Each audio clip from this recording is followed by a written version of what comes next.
Boa noite. Agora, mais um tópico, né, da aula 3, controle por comportamento, né, para finalizar. Ele é bem rápido, né, o assunto é curto, vamos tentar finalizar logo, né, claro, menos material para vocês estudarem, né. Então, o que é o controle por comportamento? No que se baseia esse tipo de controle? Então, controle por comportamento são métodos que se baseiam no estudo de fisiologia dos insetos e apresentam algumas vantagens em relação ao controle químico comum, né? Então, eles se baseiam em quê? No estudo do comportamento do inseto. Eles não apresentam risco de intoxicação, isso é algo muito importante, não apresentam resíduos tóxicos e não causam desequilíbrio, extremamente importante, né? Então, se vocês forem numa lavoura de algodão, vocês vão ver esse tipo de armadilha numa lavoura de algodão. Em cana-de-açúcar, né, provavelmente vocês verão esse tipo de armadilha também. A gente vai falar mais sobre elas, né? Então, tá aqui, né, a armadilha para bicudo do algodoeiro e a armadilha para migdolos da cana-de-açúcar.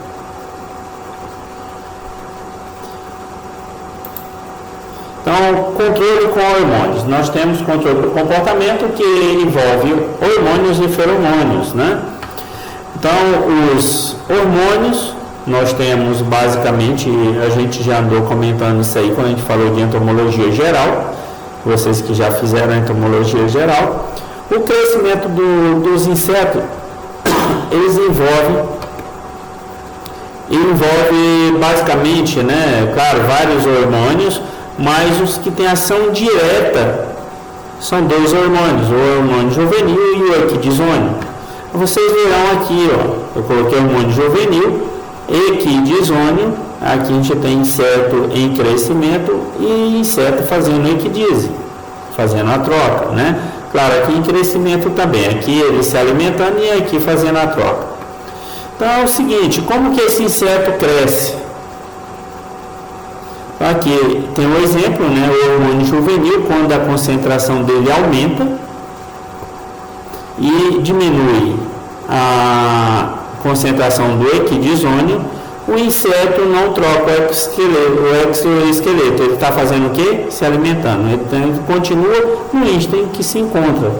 Ele não precisa fazer a troca, não tem estímulo para ele trocar o exoesqueleto.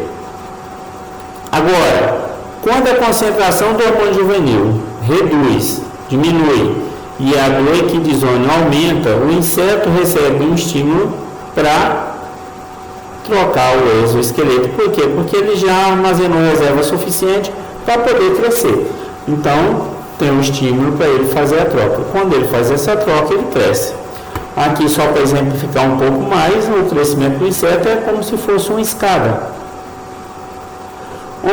Onde você coloca o pé aqui, a gente chama de instar, ou seja, é a fase do desenvolvimento do inseto. Ele tem vários instar, tem 3 instar, tem 4, 5, então depende da espécie de inseto. Então,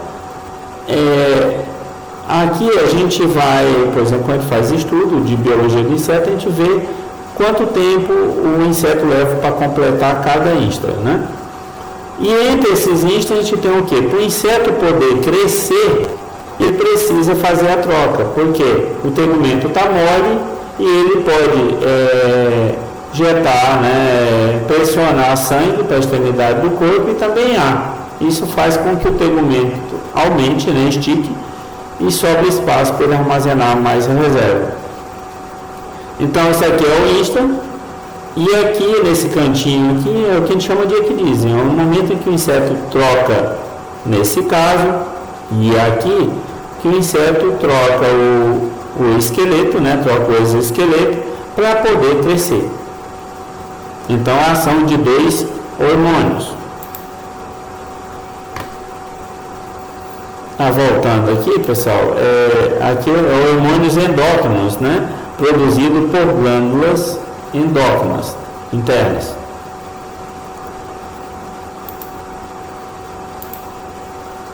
Então, o controle com feromônios são substâncias que, ao serem liberadas, A gente viu com o hormônio. Vocês têm exemplo de uso de hormônio? Alguns exemplos de hormônio são os juvenoides, né, os produtos químicos à base de juvenoides, são a base desse hormônio, tanto os juvenoides à base de hormônio juvenil quanto a equidizone. São produtos sintéticos que eles são análogos, né, aos hormônios produzidos pelo inseto, né? São produtos químicos análogos. Então, o que acontece? Ele copia a função do hormônio. Então, quando você aplica na lavoura, o inseto vai ter sempre em maior concentração o hormônio juvenil, quando aplica esse hormônio. Então, o estímulo do inseto é para ele continuar se alimentando e não trocar o exoesqueleto. Então, a tendência é que ocorra o rompimento do tegumento. Com o hormônio juvenil funciona diferente, ou seja, o estímulo para o inseto troca o exoesqueleto que você já armazenou reserva, mesmo não tendo acontecido isso. Então, o inseto encurta cada fase do desenvolvimento. Ele pode chegar à fase adulta num período muito mais curto, só que se transforma num adulto mal formado. Então, existem esses produtos no mercado, só que você tem que ter todo um cuidado, ou seja, aplicar esse produto quando as lagartas, eles são mais específicos, são específicos para a lagarta. Então, quando a lagarta está nos primeiros instra, primeiro, segundo, máximo terceiro instra, e não nos últimos instra, como quarto, às vezes quinto instra, terceiro, quarto instra, quarto e quinto instra. E os feromônios são substâncias que, ao serem liberadas no exterior do corpo do inseto, agem na comunicação entre indivíduos da mesma espécie. Então, os feromônios são específicos da espécie. Eu não posso utilizar feromônio de uma espécie para controlar de outra.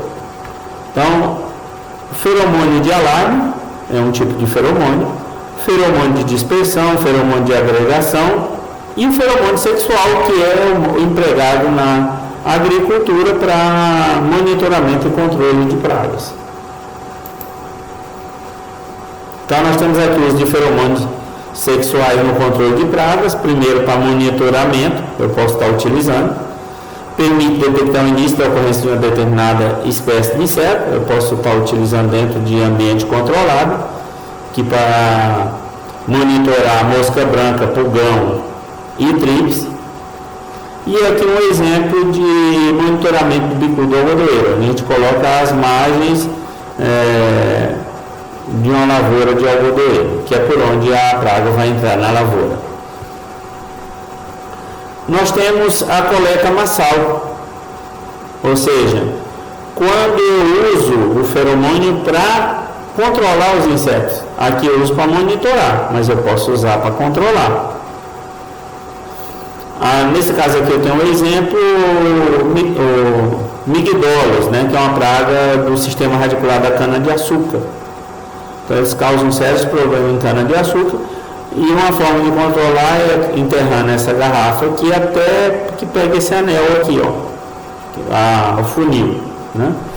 Então, isso aqui fica rente ao solo.